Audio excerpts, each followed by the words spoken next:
Why chili? It's because when you look at the color of chilies, they're either red, orange, or yellow. That means they're very high in anthocyanins and they're very good immune boosters. So in addition to drinking your ginger and lemon, add a bit of chili in your food.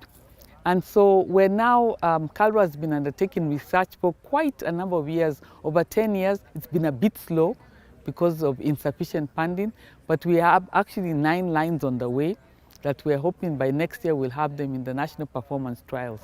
We're looking at these 9 lines because we're working with a partner of ours, Gooseberry Delight. And Gooseberry Delight processes sweet and sour sauce. And the biggest problem was the ununiformity of the chili peppers, so in terms of the heat. So there was a batch that they processed and it was too hot to eat.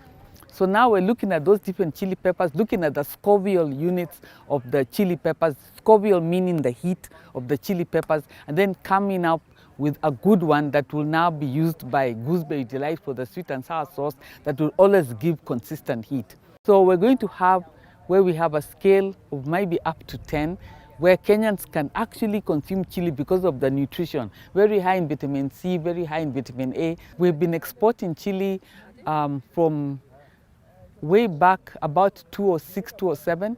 We have Equator Chili company that is based in Malindi, and they grow chili, the bird-eyed chili. They dry and export the dried bird-eye chili to Germany, up to 7 tons per each consignment.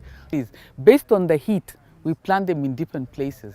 We don't want them to be so hot, you go to a cooler place. We want them really hot, you go to a hot place. Chili market is developing quite fast in East Africa. There's a big demand for habanero, for bird's eye chili and the serrano types, as well as the cayenne. I think the Asian market is an interesting one. China clearly is investing heavily in Africa. And on some fronts, China is investing to grow their own crops for export, but they're also looking at buying raw materials from the growers here. One of the biggest products at the moment which they're buying is chilies. A lot of farmers are going into producing the cayenne type and drying it on the farm and selling either powdered or flaked product. Yeah. The chilies are an extremely healthy product to eat on a daily basis. If you talk to people over most of Asia, they will say that it has great medicinal qualities, and people will eat a small amount of chili every day.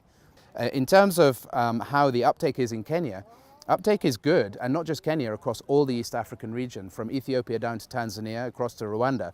I cover that whole region, and I'm seeing a lot more farmers planting chilies now. And I'm seeing that local farmers, smaller scale farmers, are able to compete on the export market. So what you're finding is some of the brokers will go and plant on several hundred farms, and they will do the collection and the export into particularly China. I would say China is probably number 1 at this stage. Well, one of the things I'm seeing is that almost all markets without exception are looking for very hot chilies. The hotter the better. People talk about Scoville points. But they're all different and the markets are all different.